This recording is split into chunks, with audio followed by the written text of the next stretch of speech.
ദിലീപ് ആക്രമിക്കപ്പെട്ട കേസിൽ അതിജീവിതക്കെതിരെയുള്ള ഗൂഢാലോചനയിലേക്ക് എത്തിപ്പെടാൻ വേണ്ടി പ്രോസ്റ്റിറ്റ്യൂഷൻ ആശ്രയിച്ചിട്ടുള്ള പ്രധാന സാക്ഷികളെയാണ് നമ്മളിന്ന് പരിശോധിക്കാൻ പോകുന്നത്. ഞാനും അപ്പനും സുഭദ്രയും എന്നൊക്കെ പറഞ്ഞ മാതിരി ആദ്യത്തെ സാക്ഷി നമ്മളെ അതിമോഹ ജീവിതം തന്നെയാണ്. രണ്ടാമത്തെ സാക്ഷി എന്ന് പറയുന്നത് അതിമോഹ ജീവിതന്റെ പുജാപ്ലാണ്. സംഭവം നടക്കുന്ന സമയത്ത് മൂപ്പര് ബാംഗ്ലൂരിലേനി. പിറ്റേന്ന് ഉച്ചക്ക് ഫ്ലൈറ്റും കയറി വന്നിട്ട് സാക്ഷിയായിട്ടുള്ള ആളാണ് പുജാപ്ല എന്ന് പറയുന്നത്. പിന്നെ വരുന്ന സാക്ഷി എന്ന് പറഞ്ഞാൽ ലാലിന്റെ മോള് മോണിക്ക ലാലാണ്. അതുപോലെ തന്നെ ലാലിന്റെ മരുമോള് ബ്ലസ്സി വർഗീസ്, ലാലിന്റെ ഭാര്യ ആൻസി, അഞ്ചാമത്തെ സാക്ഷിയായിട്ട് നമ്മളെ ലാലും ഉണ്ട്. പിന്നെ നമ്മളെ അതിജീവിതന്റെ സ്വന്തം സഹോദരൻ ഒരു സാക്ഷിയാണ്. പിന്നെ രമ്യ നമ്പീശൻ വേറെ തന്നെ ഒരു സാക്ഷിയാണ്. രമ്യ നമ്പീശന്റെ സഹോദരനുണ്ട് രാഹുൽ നമ്പീശൻ എന്ന് പറഞ്ഞിട്ട്, ഓൻ വേറൊരു സാക്ഷിയാണ്. ലാലിന്റെ ഡ്രൈവർ ആയിട്ടുള്ള സുജിത്ത് എന്ന് പറഞ്ഞ ആളും സാക്ഷി പട്ടികയിലുണ്ട്.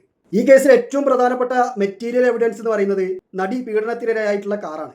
ആ കാറ് ലാലിന്റെ മരുമോള് ബ്ലസ്സി വർഗീസിന്റെ സ്വന്തം പേരിലുള്ളതാണ്. നിലവില് BNS 3/4 എന്ന് പറയും. അന്ന് കേസെടുത്തത് പ്രകാരം IPC സെക്ഷൻ 34 പ്രകാരം പ്രതികൾക്കെതിരെ എന്തൊക്കെ കുറ്റങ്ങൾ ചുമത്തിയിട്ടുണ്ടോ ആ കുറ്റങ്ങൾക്കൊക്കെ വാഹന ഉടമയും ബാധ്യസ്ഥയായിരിക്കും എന്നുള്ളത് ഒരു യാഥാർത്ഥ്യമാണ്. ഈ കേസിൽ പ്രതി ചേർക്കപ്പെടേണ്ടിയിരുന്ന ആളാണ് ബ്ലസ്സി വർഗീസ് എന്ന് പറഞ്ഞിട്ടുള്ള ലാലിന്റെ മരുമോൾ. വാഹന ഉടമ ഈ കേസിൽ പ്രതി ചേർക്കപ്പെട്ട് കഴിഞ്ഞാലും കോടതിയിൽ അവരുടെ നിരപരാധിത്വം തെളിയിക്കാനുള്ള അവസരമുണ്ട്. അങ്ങനെ തെളിയിക്കുന്ന പക്ഷം തന്റെ ഭർത്താവിന്റെ അല്ലെങ്കിൽ ഭർത്താവിന്റെ അച്ഛന്റെ നിർദ്ദേശപ്രകാരം അവരുടെ സിനിമയ്ക്ക് വേണ്ടിയിട്ട് ഷൂട്ട് ചെയ്യാൻ വേണ്ടിയിട്ട് അവർ ഉപയോഗിക്കുന്ന വാഹനമാണ്, എനിക്ക് അതിൽ യാതൊരു പങ്കുമില്ല സാറേ എന്ന് പറയുമ്പോൾ ഓട്ടോമാറ്റിക്കായിട്ട് ലാലും മകനും പ്രതികളാവുന്നതാണ്. അതുകൊണ്ട് തന്നെ ഈ കേസിൽ പ്രതി ചേർക്കപ്പെടേണ്ട ഒരാളെ സാക്ഷിയാക്കി മാറ്റിയെന്നുള്ളതാണ്. ലാലിനും കുടുംബത്തിനെയും പ്രതി ചേർക്കാത്തതിന് നമ്മൾ പ്രോസ്റ്റിറ്റ്യൂഷനെ കുറ്റം പറയേണ്ട ആവശ്യമില്ല. നടി ഇങ്ങനെ ഒരു വലിയ പ്രയാസമായിട്ട് വന്ന സമയത്ത് അവർക്ക് വേണ്ട നിയമസഹായം ചെയ്തു കൊടുത്തും പോലീസിൽ അറിയിച്ചൊക്കെ ലാലും കുടുംബമാണല്ലോ. അതുകൊണ്ട് അവരെ മാറ്റി നിർത്താം. അതേ സമയത്ത് തന്നെ ഈ നടി അന്നേ ദിവസം എറണാകുളത്തേക്ക് വരുന്ന കാര്യം മുൻകൂട്ടി അറിയുന്ന ഒരാൾക്കല്ലേ ഗൂഢാലോചനയുമായി കൃത്യമായിട്ടുള്ള പങ്കുണ്ടാവാൻ സാധ്യതയുള്ളൂ. നടിയുടെ വരവ് മുൻകൂട്ടി അറിയാവുന്ന ഒരേ ഒരു വ്യക്തിയേ ഉണ്ടായിരുന്നുള്ളൂ, ലാലിന്റെ എക്സിക്യൂട്ടീവ് പ്രൊഡ്യൂസർ ആയിട്ടുള്ള അനൂപ് വേണുഗോപാലാണ്. നടി തലേന്ന് വിളിച്ച് വണ്ടി ഏർപ്പാടാക്കാൻ പറഞ്ഞിട്ടുള്ളതും തൃശ്ശൂരിൽ നിന്ന് എറണാകുളത്തേക്ക് വരെ വരാനുള്ള എല്ലാ സൗകര്യവും ചെയ്തു കൊടുത്തിട്ടുള്ളത് അനൂപ് വേണുഗോപാലാണ്. അതുപോലെ ഒരാൾക്ക് ഗൂഢാലോചനയിൽ പങ്കുണ്ടോ എന്നുള്ളത് ന്യായമായും സംശയിക്കാം. അങ്ങനെ പ്രതി ചേർക്കപ്പെടേണ്ട അനൂപ് വേണുഗോപാലും നിർഭാഗ്യവശാൽ ഈ ഒരു കേസിൽ സാക്ഷിയാണ്. ഒറ്റിക്കൊടുക്കാതെ കൂടെ നിന്നതിനുള്ള ഉപകാരസ്മരണ ആണോ എന്നറിയില്ല. 2022 ജീൻ പോൾ ലാലും മോണിക്ക ലാലും മരുമകനായിട്ടുള്ള അലൻ ആന്റണിയും ചേർന്ന് തുടങ്ങിയിട്ടുള്ള good speed cinema private limited എന്ന് പറഞ്ഞ സ്ഥാപനത്തിന്റെ ഡയറക്ടർമാരിൽ ഒരാൾ കൂടിയാണ് അനൂപ് വേണുഗോപാൽ എന്ന് പറഞ്ഞ ആ സമയത്ത് എക്സിക്യൂട്ടീവ് പ്രൊഡ്യൂസർ ആയിരുന്ന വ്യക്തി. 4 മണിക്ക് അനൂപ് വേണുഗോപാൽ മനോജ് കാരന്തൂരിനോട് വാഹനം ഏർപ്പാടാക്കാൻ പറയുന്ന സമയത്ത് ഒന്നാം പ്രതിയായിട്ടുള്ള പൾസർ സുനിയും രണ്ടാം പ്രതിയായിട്ടുള്ള മാർട്ടിനും അവിടെ ഉണ്ടായിരുന്നു. മനോജ് കാരന്തൂരാണ് മാർട്ടിനെ പറഞ്ഞയക്കുന്നത്. രണ്ടാം പ്രതിയെ ഈ ഒരു കൃത്യം നടത്താൻ വേണ്ടി വിനിയോഗിച്ചിട്ടുള്ള മനോജ് കാരന്തൂരും ഈ കേസിൽ പ്രതിയാക്കപ്പെടുന്നില്ല, പകരം സാക്ഷിയാക്കപ്പെടുന്ന ഒരു സാഹചര്യമാണ് ഉണ്ടായിട്ടുള്ളത്. പ്രതികളുമായി എന്തെങ്കിലും രീതിയിലുള്ള ആശയവിനിമയം നടത്തിയിട്ടുള്ള ആളുകൾ എല്ലാവരും തന്നെ സംശയത്തിന്റെ പരിധിയിൽ വരേണ്ടവരും പ്രതി ചേർക്കപ്പെടേണ്ടവരാണ്. പിന്നീട് അവർ തെളിയിക്കണം നിരപരാധിത്വം. അതേസമയം തന്നെ ഏറ്റവും അവസാനമായി പൾസർ സുനിയുടെ ഫോണിലേക്ക് വിളിച്ചിട്ടുള്ളതും പൾസർ സുനിക്ക് രക്ഷപ്പെടാനുള്ള സൗകര്യം ഒരുക്കിയിട്ടുള്ള വ്യക്തിയാണ് ആൻഡോ ജോസഫ് എന്ന് പറയുന്ന. സംഭവം നടന്ന ഉടനെ തന്നെ ലാല് വിളിച്ചു വരുത്തിയിട്ടുള്ള ലാലിന്റെ സുഹൃത്ത് ആൻഡോ ജോസഫ് വിളിച്ചു വരുത്തിയിട്ടുള്ള ആൻഡോയുടെയും ലാലിന്റെയും നാട്ടുകാരനായിട്ടുള്ള ടി തോമസ് ആണ് അടുത്തൊരു സാക്ഷി എന്ന് പറയുന്നത്. നടിനെ കൊണ്ടുവരാനുള്ള വണ്ടി അയച്ചിട്ടുള്ള ലാലിനെയും ബാക്കിയുള്ള ആളുകളൊക്കെ നമുക്ക് മാറ്റി നിർത്താം. പൾസർ സുനിക്ക് ട്രാവലർ റെഡിയാക്കി കൊടുത്ത ആളുകളെങ്കിലും പ്രതിപട്ടികയിൽ വരട്ടെ. പൾസർ സുനിക്ക് ട്രാവലർ ഏർപ്പാടാക്കി കൊടുത്ത പ്രൊഡക്ഷൻ അസിസ്റ്റന്റ് ആയിട്ടുള്ള വ്യക്തിയും ഈ കേസിലെ പ്രോസ്റ്റിറ്റ്യൂഷൻ വിറ്റ്നസ് ആയിട്ടാണ് കാണിച്ചിരിക്കുന്നത്. പൾസർ സുനിന്റെ സുഹൃത്തായ പ്രൊഡക്ഷൻ അസിസ്റ്റന്റ് വാഹനം ഏർപ്പാടാക്കാൻ വേണ്ടിയിട്ട് ചാലക്കുടിയിലുള്ള ഒരു ട്രാവൽസ് ഉടമനെ വിളിക്കുകയാണ്. ആ ട്രാവൽസ് ഉടമ എന്ത് ചെയ്യാണ്, അദ്ദേഹത്തിന്റെ ഡ്രൈവറെ സഹോദരന്റെ പേരിലൊരു വണ്ടി ഉണ്ട്, ആ വണ്ടി ഏർപ്പാടാക്കി കൊടുക്കാന്ന് പറഞ്ഞിട്ട് ഡ്രൈവർ സഹോദരനെ വിളിച്ചിട്ട് കിട്ടുന്നില്ല. അങ്ങനെ എന്ത് ചെയ്യാണ്, ചാലക്കുടിയുള്ള മേച്ചേരി ട്രാവൽസിന്റെ ഉടമയായിട്ടുള്ള മറ്റൊരു വ്യക്തിനെ വിളിക്കുകയാണ്. മേച്ചേരി ട്രാവൽസിന്റെ ഉടമ എന്ത് ചെയ്യാണ്, വാഹനം വിട്ടുകൊടുക്കാൻ വേണ്ടിയിട്ട് അയാളെ സെക്യൂരിറ്റിനെ ഏർപ്പാടാക്കണം. സംഭവം മനസ്സിലായോ? അതായത് ഈ ആദ്യം വിളിച്ച ട്രാവൽസ് ഉടമന്റെ ഡ്രൈവറായ വ്യക്തിയുടെ സഹോദരനാണ് മേച്ചേരി ട്രാവൽസ് ഉടമയായിട്ടുള്ള വ്യക്തിയുടെ ഡ്രൈവർ. ഈ ഡ്രൈവറുടെ പേരിൽ എടുത്തിട്ടുള്ള വാഹനം മേച്ചേരി ട്രാവൽസ് ഉടമ എന്ത് ചെയ്യാണ്, അയാളുടെ സെക്യൂരിറ്റി ഉദ്യോഗസ്ഥനോട് പിന്നെ ആൾ വരുന്ന സമയത്ത് വാഹനം വിട്ടുകൊടുക്കാൻ വേണ്ടി പറയാണ്. അങ്ങനെ വിട്ടുകൊടുക്കാൻ വേണ്ടി പറയുന്ന സമയത്ത് ആദ്യം വിളിച്ച ട്രാവൽസ് ഉടമയുടെ ഡ്രൈവർ ഉണ്ടല്ലോ, അതായത് ഈ വാഹനം RC ഓണറുടെ സഹോദരൻ, ഈ സഹോദരൻ വന്നിട്ട് 5ാം പ്രതിയുടെ കയ്യിൽ താക്കോല് കൈമാറാണ്. അങ്ങനെയാണ് പൾസർ സുനിക്ക് വാഹനം കിട്ടുന്നത്. ഇതുമായിട്ട് ബന്ധപ്പെട്ട് ഇവരുടെ മൊഴിയിലൊക്കെ ഒരുപാട് വൈരുദ്ധ്യങ്ങളുണ്ട്. അത് നമുക്ക് മറ്റൊരു എപ്പിസോഡായിട്ട് തന്നെ ചർച്ച ചെയ്യാനുള്ള ഒരു സാധനം ഉണ്ട്. പീഡനം നടത്താൻ വേണ്ടിയിട്ടുള്ള വാഹനം ഏർപ്പാടാക്കി കൊടുക്കുന്നതിലൊന്നും ദിലീപുമായിട്ട് ബന്ധമുള്ള ആളുകൾക്കൊന്നും പങ്കില്ല എന്നുള്ള ഒരു വസ്തുത അവിടെ നിലനിർത്തിക്കൊണ്ട് തന്നെ പീഡനം നടത്തിയ ശേഷം പ്രതികളെ രക്ഷപ്പെടാൻ സഹായിച്ചിട്ടുള്ള ആളുകൾ ഉണ്ടാവുമല്ലോ. അക്കൂട്ടത്തിൽ പെട്ട ഒരാളാണ് പ്രോസ്റ്റിറ്റ്യൂഷൻ വിറ്റ്നസ് 12ാം സാക്ഷിയായിട്ടുള്ള ഇയാളുടെ വീട്ടിലാണ് പൾസർ സുനിയും പ്രതികളൊക്കെ വാടകയ്ക്ക് താമസിച്ചത്. നടിനെ പീഡിപ്പിച്ചതിന് ശേഷം ഇയാളുടെ പേരിലുള്ള KL 35E 8223 നമ്പർ ടാറ്റ എയ്സിലാണ് പൾസർ സുനിയും 3-4 പ്രതികളും ആലപ്പുഴയിലേക്ക് രക്ഷപ്പെട്ടിട്ടുള്ളത്. ഇത്രത്തോളം ഗുരുതരമായ ഒരു കുറ്റകൃത്യം നടത്താൻ വേണ്ടിയിട്ട് വാഹനങ്ങൾ വിട്ടുകൊടുത്ത ആളുകൾ പ്രതിപട്ടികയിൽ വരുന്നില്ല. അതോടൊപ്പം തന്നെ പ്രതികൾക്ക് രക്ഷപ്പെടാൻ വേണ്ടിയിട്ട് വാഹനം വിട്ടുകൊടുത്തിട്ടുള്ള ആളും പ്രതിപട്ടികയിൽ വരുന്നില്ല, അയാളും സാക്ഷിയാവുക. 12ാം സാക്ഷിയുടെ സുഹൃത്തും അയാളുടെ കൂടെ താമസിക്കുന്ന അല്ലെങ്കിൽ ഈ പ്രതികളുടെ കൂടെ തന്നെ താമസിക്കുന്ന 13ാം സാക്ഷിന്റെ KL 7PF 2538 നമ്പർ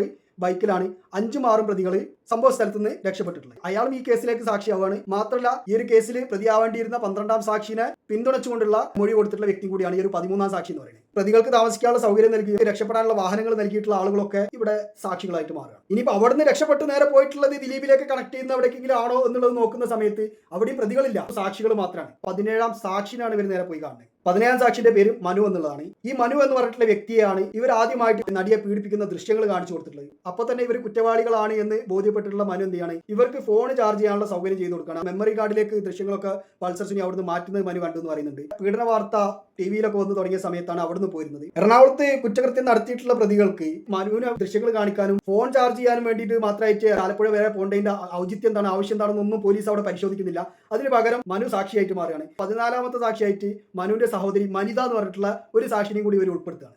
സുനിയും കൂട്ടരും വാർത്ത വന്നതിന് ശേഷം അവിടുന്ന് പുറത്തേക്ക് ഇറങ്ങുകയാണ്. ടാറ്റായിസ് ഉപേക്ഷിച്ചിട്ട് അവർക്ക് തിരിച്ച് എറണാകുളത്തേക്ക് വരാനും ആലപ്പുഴയിൽ നിന്ന് രക്ഷപ്പെടാൻ വേണ്ടി സഹായിച്ചിട്ടുള്ള ടാക്സി ഡ്രൈവറെ 16ാമത്തെ സാക്ഷിയായിട്ട് വെക്കുകയാണ്. ഈ വ്യക്തിയുടെ കണക്ഷനും ആരിലേക്കാണ് എത്തിച്ചേരുന്നത് എന്നുള്ളതൊന്നും അവിടെ പരിശോധിക്കപ്പെടുന്നില്ല. എറണാകുളത്ത് നിന്ന് കോയമ്പത്തൂരിലേക്ക് പോകാനുള്ള സൗകര്യം ചെയ്തു കൊടുത്തതും ഈ വ്യക്തി തന്നെയാണെന്ന് തോന്നുന്നു. ഈ വ്യക്തിയും കേസിൽ പ്രതി ചേർക്കപ്പെടുന്നില്ല. 21ാമത്തെ സാക്ഷി എന്ന് പറയുന്നത് പ്രതികൾ മൊബൈൽ വാങ്ങിയിട്ടുള്ള ഏലൂര് പുതിയ റോഡിലുള്ള ഒരു മൊബൈൽ ഷോപ്പുകാരനാണ്. അത് കഴിഞ്ഞിട്ട് നേരെ പോകുന്നത് 20ാമത്തെ സാക്ഷിയുടെ അടുത്തേക്കാണ്. 20ാമത്തെ സാക്ഷി എന്ന് പറയുന്നത് ഭയങ്കര കോമഡിയാണ്. അയാൾ ആലുവ ഭാഗത്തുള്ള ഒരു വക്കീലാണ്. സാധാരണ ഇങ്ങനെ ഒരു ഗുരുതരമായിട്ടുള്ള ഒരു കേസ് വന്നു മുൻകൂർ ജാമ്യം എടുക്കാൻ വേണ്ടിയിട്ടൊക്കെ വക്കീലിനെ പോയിട്ട് കാണുന്നത് സ്വാഭാവികമായിട്ടുള്ള കാര്യമാണ്. പക്ഷേ അതേ സമയത്ത് ആലുവയിലുള്ള വക്കീലിനെ പോയി കണ്ടിട്ട് സുനിന്റെ ഫോണ്, പേഴ്സ്, മെമ്മറി കാർഡ്, 4ാം പ്രതി വിജേഷിന്റെ പാസ്പോർട്ട്, ഇവന്റെ പാൻ കാർഡ്, ATM കാർഡ്, ഇങ്ങനെയുള്ള സാധനങ്ങളൊക്കെ അവിടെ ഏൽപ്പിക്കുകയാണ്. അതിന് കൂടെ 12,000 റുപ്യയും വക്കീൽ ഫീസായിട്ട് ഏൽപ്പിച്ചു പറഞ്ഞു. അതായത് സുനിക്കെതിരായിട്ടുള്ള തെളിവുകൾ ഈ വക്കീലിനെ കൊണ്ടുപോയി ഏൽപ്പിക്കുകയാണ്. അയാൾ ആ തെളിവുകളൊക്കെ സുനിക്കെതിരെ കോടതിയിൽ കൊണ്ടുപോയി കൊടുക്കുകയാണ്. ആ മൊബൈൽ ഫോണിൽ നിന്ന് നടിയുടേതെന്ന് പറയപ്പെടുന്ന അശ്ലീല വീഡിയോകൾ റിട്രീവ് ചെയ്തെടുക്കുന്നതെന്നാണ് പറയപ്പെടുന്നത്. അങ്ങനെ ഈ ഒരു വക്കീലിനും ഗൂഢാലോചന നടത്തിയിട്ടുള്ള ദിലീപിലേക്ക് എന്തെങ്കിലും കണക്ഷൻ ഉണ്ടോന്നെങ്കിലും നോക്കണ്ടേ? അതൊന്നും നോക്കാതെ ഈ ഒരു വക്കീലും ഇവിടെ സാക്ഷിയാക്കപ്പെടുകയാണ്. അതിൻ്റെ അടുത്ത് വേറൊരു വക്കീലും കൂടെ വരുന്നുണ്ട്. ആ കാര്യങ്ങൾ നമുക്ക് അടുത്ത വീഡിയോയിൽ ചർച്ച ചെയ്യാം. 19ാമത്തെ സാക്ഷി സുനിന്റെയും ബാക്കി 5 പ്രതികളുടെയും സുഹൃത്തായിട്ടുള്ള ഒരു ടാക്സി ഡ്രൈവറാണ്. വക്കീലിനെ കണ്ട് തിരിച്ചു വരുന്ന വഴി ഈ 19ാമത്തെ സാക്ഷിനെ പൾസർ സുനി പുറകിൽ കാറിൽ പോയിട്ട് ടാക്സി കാറിൽ പോയിട്ട് ഹോൺ അടിച്ചിട്ട് നിർത്തിക്കുകയാണ്. ടാക്സിയിൽ നിന്ന് ഇറങ്ങിയിട്ട് ഈ 19ാമത്തെ സാക്ഷിന്റെ ബൈക്കിൽ കയറാണ്. നടിനെ കൊണ്ട് വായിലെടുപ്പിച്ച കാര്യങ്ങളൊക്കെ എന്ത് ചെയ്യാണ്, ഇയാളടുത്ത് വിശദീകരിച്ച് പറയാണ്. എന്നിട്ട് സനലിനെ വിളിച്ചു കഴിഞ്ഞാൽ പൈസ കിട്ടും എന്ന് പറഞ്ഞിട്ട് പൈസന്റെ കണക്കൊക്കെ എഴുതിക്കാണ്ട് ഒരു കത്തും ട്രാവലറിന്റെ ചാവിയും സനലിനെ വിളിക്കാനുള്ള നമ്പറും കാര്യങ്ങളൊക്കെ എഴുതി കൊടുത്തിട്ട് എന്ത് ചെയ്യാണ്, വിടുകയാണ്. അങ്ങനെ 18ാം തീയതി സുനിൽ ഏൽപ്പിച്ചിട്ടുള്ള ഈ സാധനങ്ങളൊക്കെ കൊണ്ടിട്ട് 3ാം മാസം 10ാം തീയതി വരെ അത് കയ്യിലും വെച്ച് കാത്തിരുന്നിട്ട് 10ാം തീയതി ആയ സമയത്ത് DYSPനെ കൊണ്ടുപോയിട്ട് ഈ കാര്യങ്ങൾ ഏൽപ്പിക്കണം. അതായത് ഒരു തെളിവ് സുനിലിന്റെ വക്കീൽ വഴി ഏൽപ്പിച്ചു, 2ാമത്തെ തെളിവ് സുഹൃത്ത് വഴി DYSPനെ ഏൽപ്പിച്ചു. ആകെ പ്രതി ചേർത്തിട്ടുള്ളത് ചാർലി തോമസിനാണ്. ചാർലി തോമസ് എന്ന് പറയുന്നത് കോയമ്പത്തൂരിൽ എത്തിയിട്ടുള്ള പൾസർ സുനിക്കും കൂട്ടർക്കും താമസ സൗകര്യം ഒരുക്കി കൊടുത്തിട്ടുള്ള വ്യക്തിയാണ്. ചാർലി തോമസിനെതിരായിട്ട് യാതൊരു തരത്തിലുള്ള തെളിവുകളോ കാര്യങ്ങളോ ഒന്നും ഈ പ്രോസിക്യൂഷനോ അന്വേഷണ ഉദ്യോഗസ്ഥരോ കൊടുക്കാത്തതുകൊണ്ട് തന്നെ ദിലീപിനെ വെറുതെ വിട്ട കൂട്ടത്തിൽ തന്നെ വെറുതെ വിട്ട മറ്റൊരു വ്യക്തി കൂടിയാണ് പ്രതികൾക്ക് അഭയം കൊടുത്തിട്ടുള്ള 7ാം പ്രതി ചാർലി തോമസ് എന്ന് പറയുന്നത്. ചാർലി തോമസിന്റെ അടുത്ത് നിന്ന് തിരിച്ച് കേരളത്തിലേക്ക് വരാൻ വേണ്ടിയിട്ട് വാഹനം നൽകി സഹായിച്ചിട്ടുള്ള ചാർലി തോമസിന്റെ സുഹൃത്തായിട്ടുള്ള ഒരു വ്യക്തിയാണ് 22ാമത്തെ സാക്ഷി എന്ന് പറയുന്നത്. പ്രതികൾക്ക് യാത്ര ചെയ്യാനുള്ള വാഹന സൗകര്യം നൽകിയിട്ടുള്ള ഈ വാഹന ഉടമയൊക്കെ കസ്റ്റഡിയിൽ എടുക്കേണ്ടതിന് പകരം സാക്ഷികളാക്കി മാറ്റുകയാണ്. അതിന്റെ അടുക്ക് അന്വേഷണ ഉദ്യോഗസ്ഥന്മാർ കാണിച്ചു കൂട്ടിയിട്ടുള്ള തെണ്ടിത്തരം ചറ്റത്തരം ഒക്കെ അടുത്ത വീഡിയോയിലേക്ക് പറയാം. തുടക്കം മുതലേ ഈ ഒരു പ്രതികൾക്കുള്ള വാഹനം, മൊബൈൽ ഫോൺ, മറ്റുള്ള എല്ലാ വിധത്തിലുള്ള സഹായ സഹകരണങ്ങൾ ചെയ്തിട്ടുള്ള ഒരു വ്യക്തിയെ പോലും പ്രതിപ്പട്ടികയിൽ ഉൾപ്പെടുത്തിയിട്ടില്ല. ആകെ ഉൾപ്പെടുത്തിയിട്ടുള്ള ഒരു വ്യക്തിക്കെതിരെ ഏതെങ്കിലും തരത്തിലുള്ള അന്വേഷണങ്ങൾ നടത്തിയിട്ട് അയാൾ ഈ ഒരു ഗൂഢാലോചനയിൽ എങ്ങനെയാണ് ബന്ധപ്പെട്ടിരിക്കുന്നത് എന്നുള്ള ഒന്നും അന്വേഷിക്കാനോ കാര്യങ്ങൾക്കൊന്നും പോകാത്ത പ്രോസ്റ്റിറ്റ്യൂഷൻ ദിലീപിനെ ഈ ഒരു കേസിലേക്ക് കണക്ട് ചെയ്യാൻ വേണ്ടിയിട്ടുള്ള 18ാമത്തെ അടവായിട്ട് കൊണ്ടുവന്നിട്ടുള്ള സാക്ഷിയാണ് 34ാമത്തെ സാക്ഷിയായിട്ടുള്ള മഞ്ജു വാര്യറാണ് ആദ്യം തന്നെ ഈ ഒരു കേസിൽ ഗൂഢാലോചന ഉണ്ടെന്നുള്ള ആരോപണം കൊണ്ടുവന്നിട്ടുള്ളത്. 2 വർഷത്തോളമായിട്ട് വേർപിരിഞ്ഞ് കഴിയുന്ന ദിലീപിനെതിരെ ഈ ഒരു കേസിൽ ഒരു ഘട്ടത്തിൽ പോലും ഇടപെട്ടിട്ടില്ലാത്ത, ഈ ഒരു കേസുമായിട്ട് ദിലീപിന്റെ പങ്കെന്താണെന്നൊന്നും അറിയാത്ത ഒരു വ്യക്തിനെ സാക്ഷിയായിട്ട് കൊണ്ടുവരാം. മഞ്ജു വാര്യരെ കൂടാതെ ഗീതു മോഹൻദാസ്, റിമി ടോമി, ഇടവേള ബാബു, മുന്നേ പൾസർ സുനി ഡ്രൈവറായിരുന്ന മുകേഷിന്റെ ബാർബർ അടക്കം മുടിവെട്ടുകാരനടക്കം ഒരു സാക്ഷികളാക്കി കൊണ്ടുവരും. മഞ്ജു വാര്യറും ഗീതു മോഹൻദാസും ഇവരൊക്കെ പറഞ്ഞിട്ടുള്ളത് എന്താന്ന് വെച്ചാൽ 2013 അമ്മന്റെ റിഹേഴ്സൽ ക്യാമ്പിൽ വെച്ച് പ്രശ്നം ഉണ്ടായിട്ടുണ്ട്. ദിലീപ് അതിമോഹ ജീവിതത്തിനോട് ദേഷ്യപ്പെട്ടു അല്ലെങ്കിൽ ദിലീപ് മോശമായിട്ട് പെരുമാറിയെന്നു എന്നുള്ളതൊന്നല്ല. 2013 അമ്മന്റെ റിഹേഴ്സൽ ക്യാമ്പിൽ വെച്ച് അതിമോഹ ജീവിത കാവ്യമാധവനെ വളരെ മോശമായിട്ട് പെരുമാറി. കാവ്യമാധവൻ എന്നിട്ട് കരഞ്ഞു. ആ സമയത്ത് ദിലീപിന് ഇവരോട് വൈരാഗ്യം ഉണ്ടായി എന്നുള്ളതാണ് പറയുന്നത്.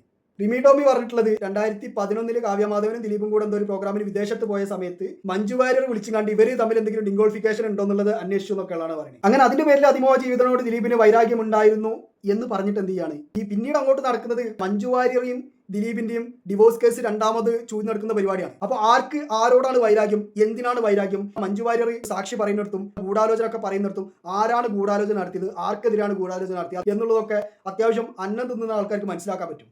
ആർക്കെങ്കിലും സംശയങ്ങൾ ഉണ്ടെങ്കിൽ നിങ്ങൾ എന്ത് ചെയ്യുക, ഈ ഒരു വിധിപ്പകർപ്പ് ഒന്നും കൂടെ വായിക്കുക. ദിലീപിനെ അറസ്റ്റ് ചെയ്യാനുണ്ടായിട്ടുള്ള സാഹചര്യം, അതിന് വേണ്ടിയിട്ടുണ്ടാക്കിയ കാരണം എന്താണെന്നുള്ളതും മത്സരത്തിന് ഇതിന്റെ ഇടയ്ക്ക് എവിടെയൊക്കെ പോയി എന്തൊക്കെ ചെയ്തു, ഗൂഢാലോചനയുമായിട്ട് ബന്ധപ്പെട്ടുള്ള കാര്യങ്ങളൊക്കെ നമുക്ക് അടുത്ത വീഡിയോയിലേക്ക് ചർച്ച ചെയ്യാം. അതുവരെക്കും നന്ദി, നമസ്കാരം.